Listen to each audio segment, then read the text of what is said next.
Agora eu vou aqui conversar com os nossos convidados de hoje. Eu estou recebendo a Ana Cristina Pimentel, a mãe da Eloá, já cumprimentei nos bastidores, né, Ana? Aqui com a gente. O doutor Ademar Gomes também aqui do nosso lado. Boa tarde, viu, Boa doutor tarde, Ademar? Sônia, boa Também tarde é a um todos. prazer tê-lo aqui com a gente. Ana vai contar muita coisa pra gente, né, Ana? Essa nova fase aí da vida que ela está vivendo agora. E eu estou recebendo também o Emerson Gentil Darte, que foi quem recebeu um rim e um pâncreas da Eloá, isso mesmo, né, Emerson? Daqui a pouquinho você também conta essa história aqui pra gente. Ana Cristina, como é que tá a sua vida agora? Um peso, uma parte do peso dessa história foi tirada do seu coração, das suas costas? Foi tirada, porque eu fiquei na expectativa, esperando o julgamento, né? E demorou 3 anos, Quase 4, né? Quase 4, e foi uma expectativa muito grande para mim. Mas hoje eu estou aliviada, né? Porque já aconteceu, passei por momentos difíceis, né? No julgamento, terríveis, né? mas eu estou superando. Sua família tá... Meus filhos também, que foram momentos difíceis para eles também no julgamento, foi muito difícil, né? também. Até na hora do resultado, né? A gente passou grandes aflições, mas agora a gente todos nós estamos se recuperando. Em algum momento você ficou com medo que ele não tivesse uma pena de Não, acordo com o porque crime, eu tinha que ele certeza. pudesse sair de lá em liberdade? Não, eu tinha certeza que tinha sido ele que tinha matado a minha filha, né? Então, em nenhum momento passou na minha mente que ele não ia ser condenado. Você não temeu em nenhum momento que, de repente, viesse a impunidade para essa história? Não, a advogada dele podia fazer o que ela quisesse, contar a história que ela quisesse, ele também. Mas dentro do meu coração eu sabia que ele ia ser acusado. A pena de 98 anos aliviou seu coração? Você achou que justiça foi feita? Eu achei que foi feita. Quer dizer, eu esperava que fosse menos, né? Que nem meu advogado falou. Vai ser uns 60 anos, eu pensei, né? Mas eu tô aliviada. Quase 100 anos. Quase mesmo, 100 anos, né? apesar que eu sei que a justiça daqui, né? Na não prática, no máximo 30, né? Não dá. Mas que ele tem que refletir o que ele fez, né? E o que a gente faz, a gente tem que pagar aqui, não é? Não existe outro canto, entendeu? E para que ele tenha na consciência que ele não tem que fazer mais com ninguém. Na hora que você ficou frente a frente com ele, aquele dia que você iria depor, que a advogada dele queria te ouvir, depois te dispensou, que você teve a impressão que ele te murmurou alguma coisa, o ficar cara a cara não te balançou a beça? Não, é assim. Eu pensei que ele ia olhar para mim assim, eu ia ver arrependimento, mas em nenhum momento eu vi, entendeu? Então... Você encarou o olhar dele mesmo? Eu encarei e olhei para ele, né? E eu não senti arrependimento nele, não. Mas você não teve medo dele? Não, eu não tenho medo dele. Não tenho, apesar do que ele ter feito com a minha filha, mas eu não tenho medo dele. Entendi. Doutora Ademar Gomes, parabéns pela vitória. Obrigado. Realmente foi um A vitória trabalho não é minha, quero transferir peso, essa vitória né? para a promotora, doutora Daniela, uma excelente promotora, a juíza, doutora Milena, que tem uma capacidade tremenda de julgar, parabéns para ela aqui e a no todos realmente... os meus assessores e da equipe, né, da sede da acusação. Tá certo, Foi né? a vitória em conjunto de Com todos. certeza, Todos faz colaboraram parte um pouco para essa integrante vitória, né? dessa história, viu? Agora, Ana, quando você olha aqui para o Emerson, como é que fica seu coração? Eu sei que você vai se encontrar também com a menina que está com o coração da Eloá. Você já os tinha visto antes? Como é que Já, quando ele recebeu o transplante, a gente tinha se conhecido, né? Eu estava abalada, né, com tudo que tinha acontecido, mas a gente já tinha se encontrado. Sim. E depois disso a gente ficou se comunicando por telefone. Não era direto, porque como a gente tem uma vida corrida, eu trabalho, sou dona de casa, tenho meus outros 2 filhos. Mas eu sempre ligava para ele e sempre a gente conversava. Tanto é que a gente marcou de se encontrar, dele almoçar lá em casa, mas não deu certo, porque ele mora em Guarulhos, eu moro em Santo André. E hoje a gente se encontrou de novo, então eu estou feliz em ver ele, saber que ele está bem, né? E que deu tudo certo, entendeu? Então isso é mais uma vitória para mim. Não tem nenhuma emoção estranha nisso? Não tem emoção estranha. A sensação é maravilhosa de saber que eu pude ajudar ele né? Infelizmente com o que aconteceu comigo, mas eu fico feliz em saber que hoje ele está bem. Certo. E você está bem desde o começo, esse transplante foi super bem sucedido, é isso? Mudou a sua vida mesmo? Para mim, desde o começo, mudou tudo praticamente. Era uma vida bem difícil, apesar de eu ser novo, ser forte, assim, aguentava mais que as pessoas mais de idade, mas você não poderia fazer muitas coisas. Comer, tomar água, nada você conseguia viajar fazer. tipo de final de semana, porque você fazia o tratamento de segunda, quarta e sexta. Meu Deus do céu. Aí se você fosse na sexta, tinha que estar lá de manhã para fazer o tratamento. Hoje em dia eu posso fazer tudo isso. Tomo meus remédios, que para mim não é nada. E graças a Deus, é a atitude da dona Ana, eu estou aqui podendo falar com vocês. Exatamente, ela foi muito generosa, né? Foi bastante. Realmente. Muito Passando generosa. por aquilo tudo, ainda ter salvando coragem uma de vida, salvar né? vidas. Graças a Deus. Tá com o fígado e o pâncreas. Estou com o rim e o pâncreas. O rim e o pâncreas. Isso. Da Eloá. E tá aí, graças a Deus, tendo uma vida praticamente normal já há quase 4 anos. Quase na 4 verdade, anos. né? Quase 4 anos, de verdade. Ana, qual foi o momento do julgamento que mais te emocionou, ou te revoltou, ou te indignou?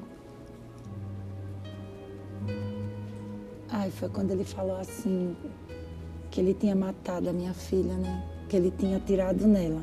Você nunca tinha ouvido ele dizer isso? Não, nunca tinha ouvido. E também quando a promotora falou que minha filha estava toda cheia de hematomas. E eu senti muito. Você não sabia disso? Eu não sabia. E eu fiquei muito triste quando eu escutei isso. Eu até chorei. Eu senti muito, porque eu não sabia que ela estava cheia de hematomas, entendeu?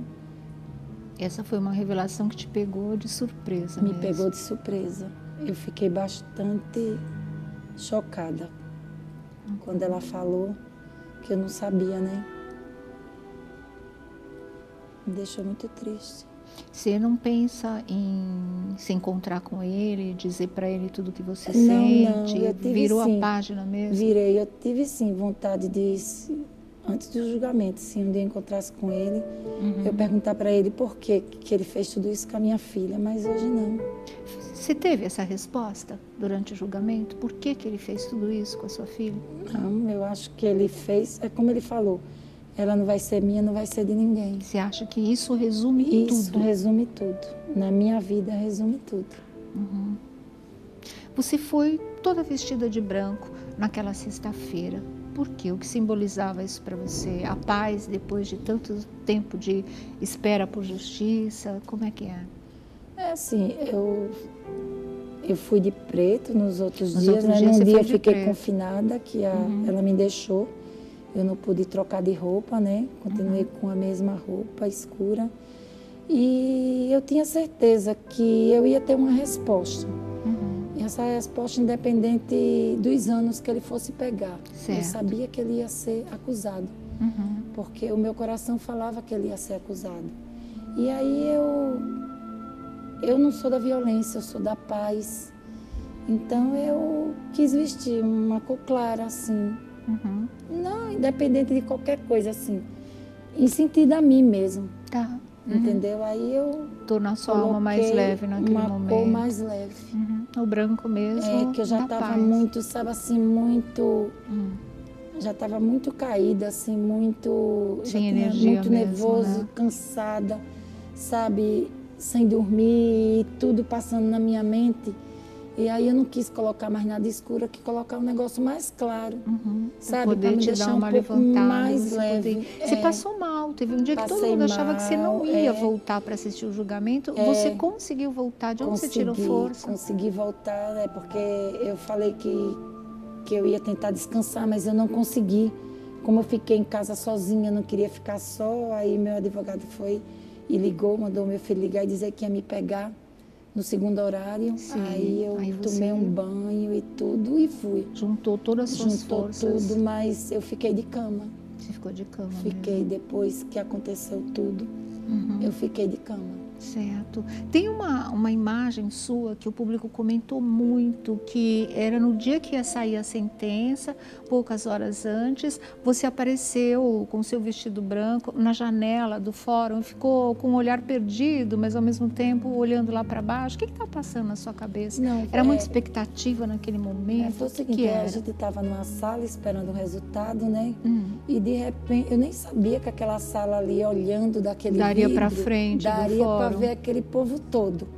Aí foi quando não sei quem foi que olhou, que estava junto com a gente, que olhou e falou que a multidão estava tudo lá, esperando uma resposta, tudo. E como eu falei assim, eu acho que vai ser difícil para mim agradecer para eles, porque ia estar a imprensa toda e eu estava passando mal. Aquela imagem lá. Eu não conseguia, então, eu não conseguia assim chegar muito perto do povo, porque eu já estava muito reabilitada, entendeu? Então, quando falaram que da janela dava para ver todo mundo, aí eu tive uma vontade de tentar passar para eles que eu estava ali para agradecer a população toda. Certo. Você sentiu essa solidariedade mesmo? Eu senti. Aí você apareceu Aí eu apareci na janela e agradeci, fiz assim, que eu estava agradecendo a todos eles que estavam ali sofrendo comigo.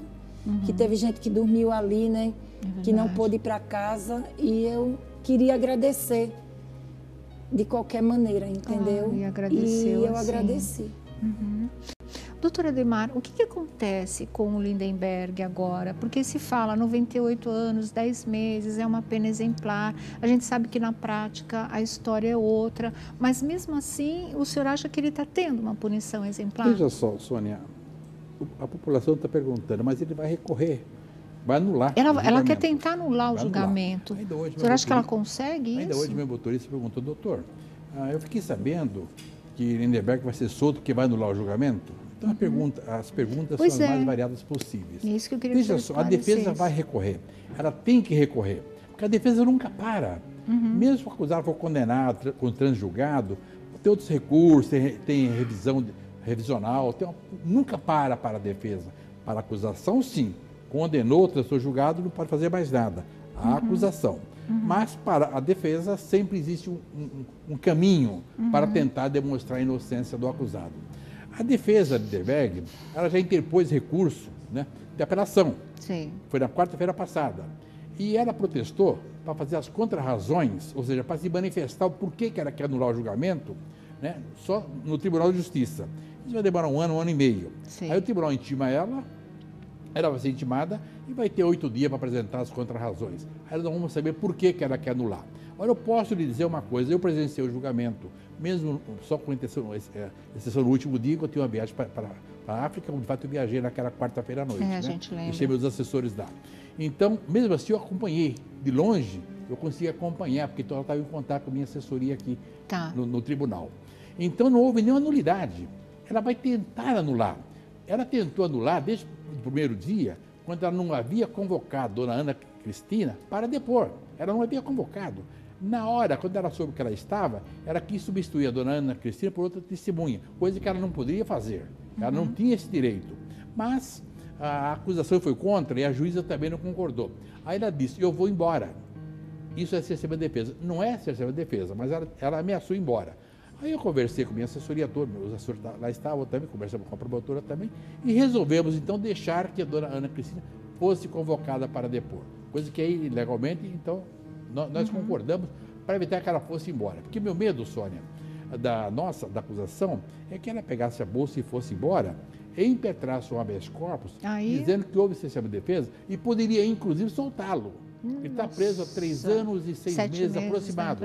Está certo ou não está? E ninguém poderá ficar confinado mais do que 3 anos sem um julgamento. Entendi. O Supremo tem entendido que isso é constrangimento ilegal. Quer dizer, poderia soltá-lo. Se corria esse risco como aconteceu mesmo com o caso de Gil Rugai, o caso também do Pimentel, daquele jornalista, e também da família da Suzane Rochefort, e dos irmãos Cravinhos.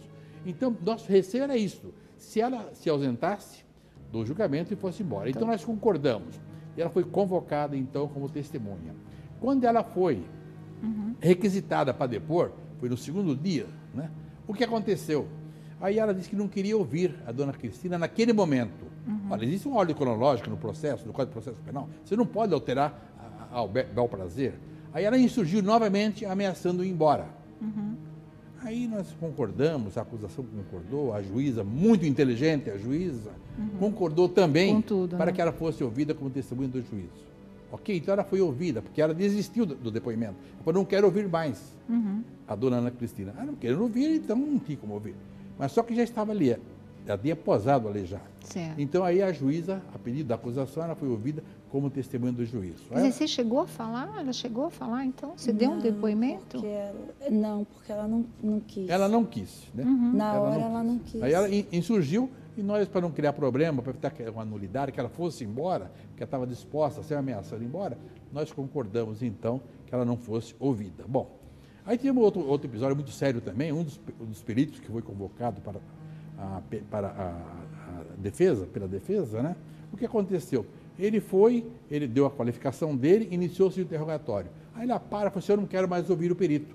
Mas ele havia posado ali já. Certo. Ele já estava lá, penotado lá. Não era correto mandar ele embora, porque era testemunha da defesa, era testemunha dela. Cada hora uma pedra no caminho. Aí ela disse, não, mas eu vou embora. Entendeu? Aí um outro impasse que ela criou, a defesa criou para querer ir embora também, anular o júri. É lógico, a defesa depois contornou, explicou, a juíza ouviu então o perito como testemunha do perito, não da defesa. Entendi. Bom, eu posso lhe dizer que cada testemunha de acusação foi um tiro no pé da defesa. Aliás, uma testemunha da defesa, a testemunha deu um tiro no pé da advogada. E por último, até eu disse à imprensa, peço desculpa, não deu um tiro no pé, deu um tiro na cabeça da defesa. Porque a testemunha de defesa foram contra, explicaram aos jurados o que havia acontecido. A má índole de Lindeberg, quem era este homem que ele, desde o primeiro dia, tinha a intenção de matar. Então, quer dizer, ficou muito difícil para a defesa. Foi unanimidade, né? Foi unanimidade. Ficou muito difícil. E a pena, e ela, inclusive, chegou um momento que ela, no debate, no calor do debate, ela chegou até, inclusive, a chamar a juíza de você. Sim. Falta de respeito. Mandou estudar, mandou estudar também a juíza.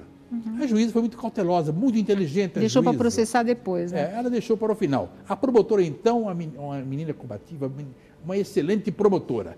Então, a homenagem devemos dar a toda a equipe que trabalhou naquele dia, até os jurados, que foram conscientes realmente da sua obrigação realmente jurídica, de realmente fazer justiça. Certo. Portanto, eu acho muito difícil anular esse julgamento. Eu posso dizer que impossível. Tá. Não vai se anular esse julgamento nunca. O que poderá acontecer, até admito que ocorra, que a pena foi um pouco exagerada. Que o tribunal reduz a pena. Entendi. Reduz a pena. De 90 para 60. Para 60, então, por exemplo. Agora, quero dar outra explicação, se permitir. Claro. As pessoas comentam, mas se for 60 anos, ele sai com quanto tempo? Olha, o acusado, em qualquer crime, ele tem que cumprir, pela nova lei, 2/5 da pena. 2/5. Se for 50 anos, põe 50 dividido por 5, dá 10 anos, 1/5, né? Vezes 2, são 20 anos que ele tem que cumprir. Né? Isso com bom comportamento, é lógico. Ele trabalhando com uma série de vantagens que ele tem. Ele já cumpriu 3, talvez ele saia daqui a 17 anos. Se ele reduzir isto, entendeu? Para 50 anos. Entendi. Não há aquele que 50 ele acredita, vai ter uns 60, admito realmente, porque houve um crime continuado. Dentro da legislação nossa, houve um crime continuado. Talvez ele reduza, mas anular essa sentença tem uma plena convicção de que não será anulada. Quer dizer, pelo menos uns 20 anos ele pode passar na prisão. Portanto, a justiça foi feita. Com certeza. E toda a equipe está de parabéns. Com certeza.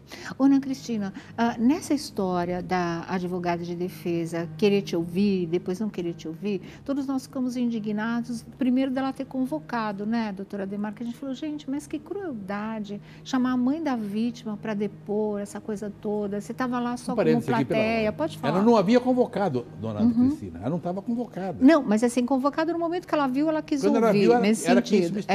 Não pode. Não pode, né? É ilegal.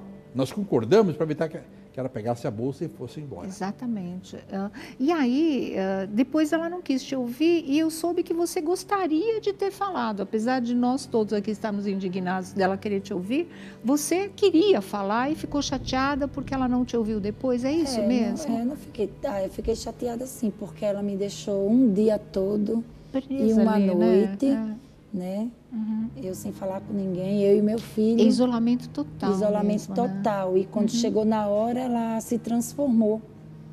Então, eu não tinha nada o que esconder. Eu falei que já que ela tinha me escolhido para me ouvir, eu queria ser ouvida. Então, não ia falar simplesmente a verdade. Não ia tirar nem um tio e nem um amo. O que você ia falar? O que você queria falar? Que para você era importante, então, não, as perguntas que ela fosse me perguntar, eu ia responder à altura, entendeu? Sem tirar nada e sem pôr nada. Entendeu? Porque eu pensei que ela ia fazer 1001 perguntas a mim.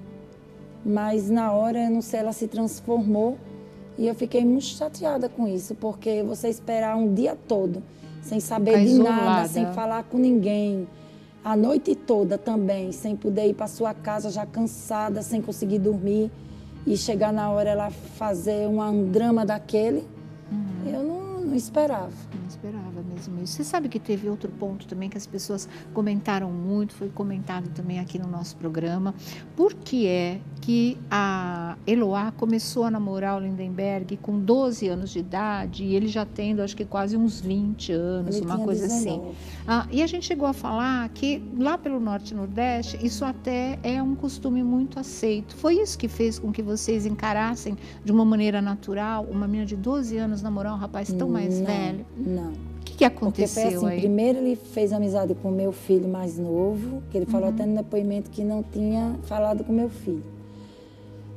Primeiro ele fez amizade com o meu filho e depois, através do meu filho, ele conheceu a Eloá. Sim. E aí, quando eu soube que eles estavam namorando, já fazia 2 meses que eles estavam namorando escondido. E ela tinha 12 anos mesmo? Ela tinha 12 anos. E aí?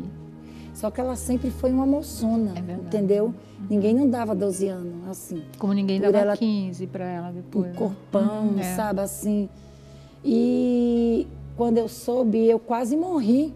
É mesmo? E quando eu cheguei em casa, eu fui e falei pro meu marido o que tinha acontecido.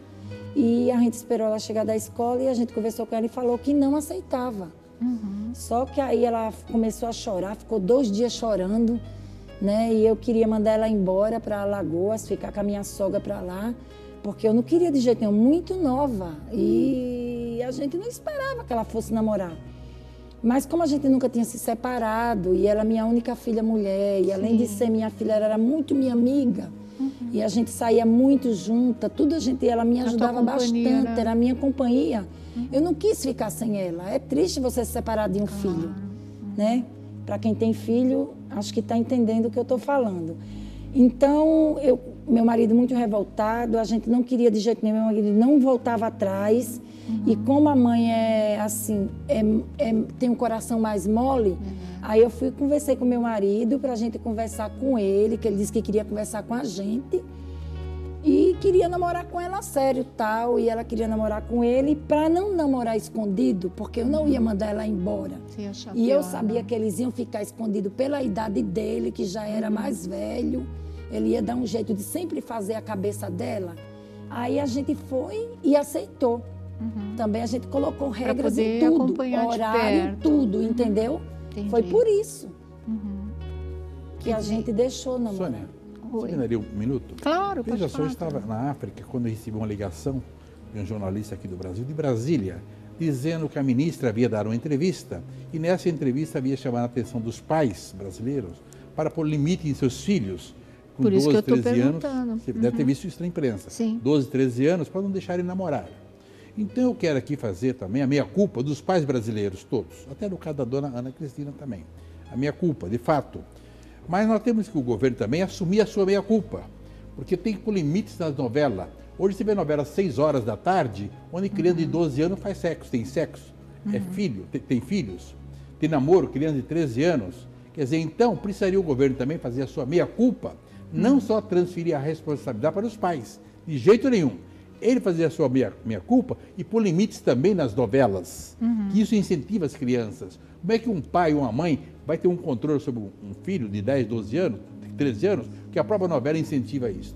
torna-se difícil, viu, Sônia? Entendi. Eu digo porque eu sou pai também e sou avô já. Não, então, precisaria o governo fazer a sua meia-culpa também e pôr limite nas novelas nossas também. Tá certo, viu? Agora, Ana Cristina, depois eles começaram a namorar, mas você via esse namoro complicado que a imprensa tanto falou?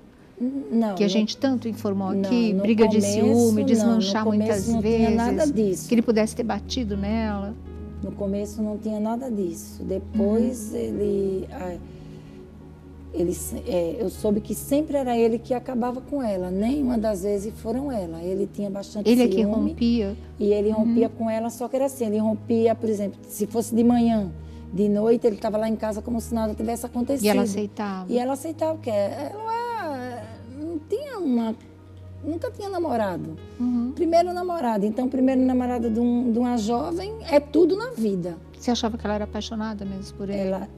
Ela falava pra mim que era apaixonada por ele, porque às vezes eu brincava com ela e falava assim, mas filha, você é tão linda e ele é tão feio, sabe assim? Eu falava assim, uma boa coisa de com ela. mãe, papo de mãe. Né? E ela ficava rindo, ela falava assim, ai mãe, ele é feio, mas eu gosto dele, sabe? E eu aceitava, porque a mãe não quer ver sua filha sofrendo, nem o filho, né? Claro. E eu aceitava. E ele não era assim. Mas depois, acho que foi se passando o tempo, né? Ela foi crescendo. Tanto é que quando ele começou a namorar com ela, que a gente teve a conversa com eles, a sério, eu falei, Lindeberg, olha, você não vai ser o único namorado dela lá. Ela é muito nova, então ela pode acabar, conhecer outra pessoa e gostar. E eu tenho certeza que você não vai ser o único. Né? E ele? Eu deixei isso bem claro. E ele aceitava. Entendeu? Na teoria, né? Tudo na teoria se aceita. Então. E aí eu acho que quando ele viu que ela cresceu e ele foi... Até virou uma moça. Virou uma moça e começou a fazer cursos e conhecer outras pessoas. E ele muito ciumento, proibindo ela de tudo. Entendeu? Então acho que isso foi caindo na mente dela. E quando ele acabou, ela arrumou uma oportunidade para não querer voltar. Entendi. E aí foi a primeira vez que ela não quis voltar. Foi. Foi essa vez. E aí ele radicalizou. Realmente, né? Como é que está o pai da Eloá? Assim, ele teve muito ruim, né? Com o julgamento. Agora ele está melhor, porque a assistente social ligou para mim e falou que ele estava muito ruim, passando na psicóloga, no psiquiatra, mas que depois do resultado ele estava melhor. Que eu não tenho contato com ele, porque não tem como a gente se falar, né? Sim. E é isso que eu sei, que foi o que a assistente social ligou para mim e falou. Ele ficou doente durante o julgamento? Ele estava com medo de impunidade também? Ele estava doente e tomando medicação, né? Quer dizer, doutora Ademar, ele mandou um advogado aqui para São Paulo para acompanhar tudo. O advogado dele veio para aqui assistir o julgamento. Perfeitamente. Como é que isso é perfeitamente possível? Que muita gente questionou também, né? Não, tem o direito. Não houve objeção da nossa parte de jeito nenhum. Não, com o pai da Eloá, nós temos que respeitar o desejo com dele certeza. de alguém que acompanha o julgamento, né? Certo, eu entendo que isso é normal, isso é ético, não é antiético. A acusação não se opôs, não teve qualquer objeção. Apesar dela realmente ter o poder da família toda, né? Nós não criamos obstáculo. Não tinha porquê. É uma questão de humanidade, realmente, né? Ana, só para te liberar, parar de jogar um pouco sal na ferida, né? Como a gente fala. O que você pretende daqui para frente? É um recomeço para você? Agora que houve o julgamento, que ele foi condenado, né? Que a situação em si teve um desfecho? Eu vou procurar, né? Continuar a minha vida junto dos meus filhos. Agora eu tenho um netinho, uma nora, né? E eu vou continuar a minha vida com meus filhos, né? É uma etapa que vai ficar para trás, eu só vou me lembrar dos momentos bons. Já aconteceu, já esperava, eu sabia que o julgamento ia ter que um dia sair, né? Saiu. É uma etapa que vai ficar para trás na minha vida e eu vou seguir minha vida em diante. Com fé em Deus.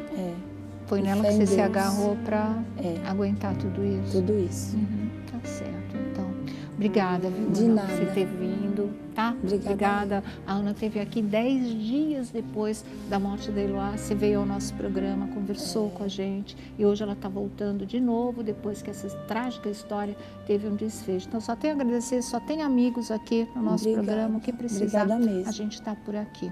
Mais uma vez, parabéns, viu, doutora Ademar, para o senhor, para toda a equipe. A homenagem não, obrigada. Não é para mim, eu não recebo. Eu recebo em nome de toda a equipe, da doutora Milena Juíza, com certeza. da promotora do caso, doutora Parabéns Daniela, e da minha também. equipe toda.